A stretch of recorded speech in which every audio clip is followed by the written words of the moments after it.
Hello. I'm here to talk about some more books today, specifically books that I enjoyed as a child that I have reread this year, and how I feel about rereading favorite books from my childhood as an adult. This video was inspired by my brother and his girlfriend and a conversation I had with them recently where we were talking about these books that I've been reading recently and how we all read them as kids and all this stuff, right? Specifically, we were talking about the Percy Jackson series, which is a great place to start. This summer, I have reread the Percy Jackson series and the sequel series, The Heroes of Olympus. When I was talking to my brother and his girlfriend, we all kind of came to the same consensus of like, yeah, we thought it was so cool, so clever, so funny, so Percy Jackson, you know? Reading it this summer, a couple of things that stood out to me. It's not as funny as an adult. It's still clever. In the original series, the encounters with monsters, I'm thinking specifically of Percy's encounter with Medusa and how that parallels the original Greek myth quite well. I like how those encounters between Percy and these monsters reflect the actual original Greek myths. I still think that's very cool as an adult. But yeah, like I said, it's not as funny to me. The jokes and the humor and stuff is very much for a younger audience, and that's okay.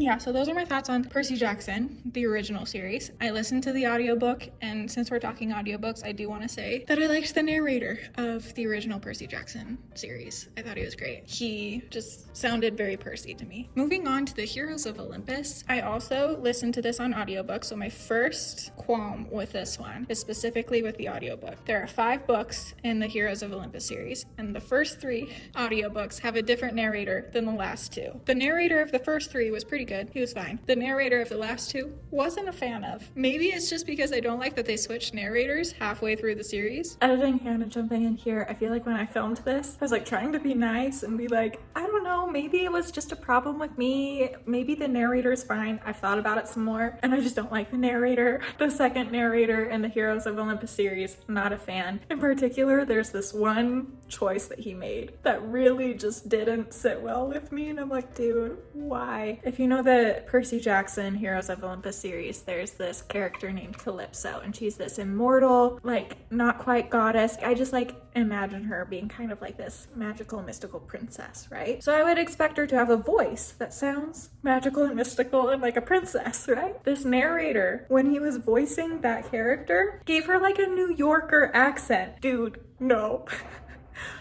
No, that is not Calypso. Why? So yeah, I'm not a fan of that narrator or that choice that he made. So there you go. Those are my true feelings. That's my first qualm with the Heroes of Olympus. Another thing, rereading these books, the first book I remembered the first book and that Percy and Annabeth fall into Tartarus. That's all I remembered. Part of the reason I didn't remember these books as much as I remembered the first Percy Jackson is just that these are longer books. There's a lot more going on. And with that, we're also bouncing back and forth between 7 different perspectives, and bouncing back and forth between 7 different people is a lot to keep track of. It was just too much. By the time we get to the 5th book, we're bouncing back and forth not only between the 7 like main demigods, we're bouncing back and forth between 9 different people. That was too much. I like all the characters. I do like the new characters. I like Leo's probably my favorite. Love Leo. I like them all, but I don't need to be inside all of their heads. Another thing that contributes to the Heroes of Olympus being a little bit more forgettable than the original Percy Jackson series is just that the monsters and the people that they're fighting in Heroes of Olympus aren't as recognizable as the monsters and people they're fighting in Percy Jackson. Like in Percy Jackson, he and Annabeth are fighting the Minotaur and Medusa and the Nemean lion and Polyphemus, the Cyclops that guards the Golden Fleece. Like, they're fighting these monsters that are like very recognizable. And in Heroes of Olympus, who are they fighting? They're fighting grain spirits and like wind spirits, and it's like these like unnamed spirits. They're just kind of forgettable. I'm sorry. It's still a fun time, and I do like that they introduced like the Roman side of things. I think that was an interesting choice for this series, so I'm trying to balance things out because I do like the series. I just think if Percy Jackson, let's say Percy Jackson is like a 4-star series, I think Heroes of Olympus is like a 3-star. So it's still enjoyable, just like not as good as the original series. So that's what I have to say about Percy Jackson and the Heroes of Olympus. Another series that I have listened to this year is Harry Potter. I do want to say at this point that yes, I love Harry Potter. I fell in love with Harry Potter before J.K. Rowling exposed herself as anti-trans and just a really mean person to trans people. And that I don't get behind. Don't like J.K. Rowling, but I can't help but love the books that she wrote. Sorry. Don't hate me. Or do if you want. Harry Potter, in my opinion, holds up way better at reading it as an adult than Percy Jackson. I think mostly that has to do with the fact that, like, once you get to book 4, the tone shifts, but also, like, it's written, these books were written to, like, grow up with you. So once you get to the, like, 5, 6, 7, like, those books are more mature. So yeah, Harry Potter is great. The audiobook is the best audiobook. I love Jim Dale. He just, like, he's such a good narrator. And that's it for Harry Potter. We're gonna stop there. Now, I have this stack of books because these are books that I read, like the physical copy of. This is Edenbrooke. This is a cute little period romance set in like Regency era England. So kind of like Jane Austen time period. It's cute. It's still cute. I like it. It's a cute romance. But my thoughts on it now versus when I was younger. When I was younger, I just ate it up. I was like, yes, this is adorable. This is so Jane Austen-y and like proper and like dramatic and whatever. Having read it again after reading all of Jane Austen's works, after taking a Jane Austen seminar in college, it almost feels like Austenland to me. The banter, the talk between all these different characters is like very casual. It's like more modern, but it's still cute. I wouldn't compare this to Jane Austen. It takes place in the same time period, but I would not compare it to Jane Austen because they're just very different, okay? Ella Enchanted. This book is far superior to the movie. The movie's great. It's fine, but it is not Ella Enchanted. I'm sorry, it is not. It is not this story. They leave out so much of this book and it is so good. So good. As you can tell, Ella Enchanted is one of my favorite books. I think I first read this in middle school. From the first time I read it until like my freshman year of college, I've reread this annually. And sometimes I would even pick it up just to read my favorite chapters in between my annual readings of it. So I've read this many times. I love it so much. Has that like Cinderella retelling aspect to it, which I love. The friendship that like leads into a romance between Ella and Char is just the cutest thing in my opinion. Go read this. If you've never read it before, go read it. I can't really say that my feelings have changed for this book.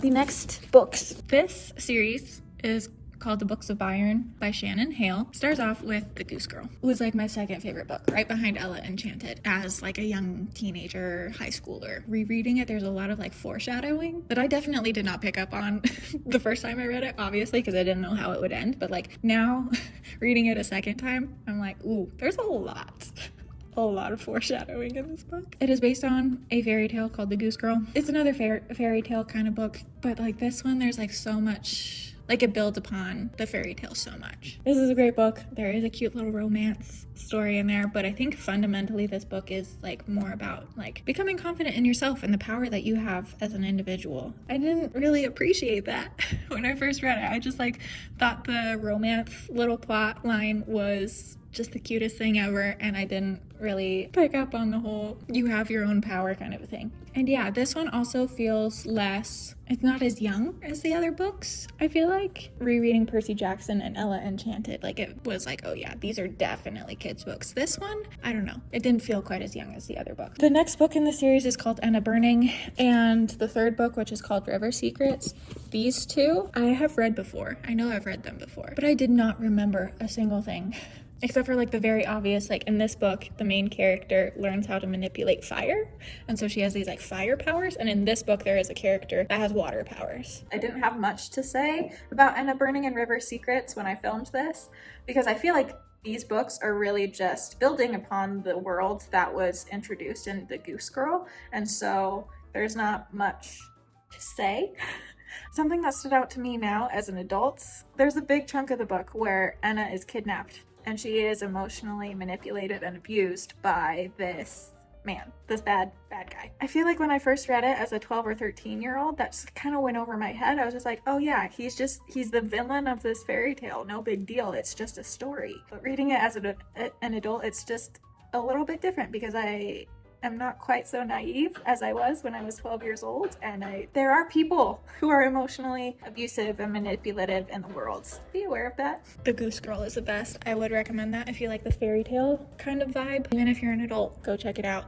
I do want to shout out 3 children's books that I've read for the first time this year that I really enjoyed. Number 1, The Little Prince. It's one of my favorites for the year. It's super cute. If you want to know more about it, you can watch this video where I talk about it. Number 2 is a graphic novel comic book situation called the Tea Dragon Society, where you have these little dragons that are based on tea flavors. So you have a chamomile dragon, you have an Earl Grey dragon. This book series, graphic novel series, is about the people that take care of them and their lives. And it's just like very cozy, very low stakes. Like it's just like, you're just watching good people do good things. Okay, my camera died. I'm not done talking. They're adorable. The art style is super cute, super whimsical. The colors are just like bright and vibrant and happy. It's adorable. I loved it. That's all you need to know. And the third book is Peter Pan. I am listening to it right now, and it is narrated by Jim Dale, who again is so good when it comes to narrating audiobooks. I think if I were to have read Peter Pan, I would have a very different opinion of it than I do because I listened to it, if that makes sense. Like, listening to Jim Dale is just a magical experience. But there are parts of it where I'm like, if I were reading this, I'd be like cringing so much. So if you ever get the chance to listen to the audiobook version of Peter Pan read by Jim Dale, I would very highly recommend it. It's an experience that I've had a lot of fun with. Those are all the childish books that I have read this year. If you want to like reconnect with your inner child, reread your favorite books that you loved when you were a kid, because man, it has been just a fun experience doing that. Yeah, thanks for listening to me ramble about more books. I will talk to you in another one. Bye. I don't know. Percy Jackson. Didn't remember anything.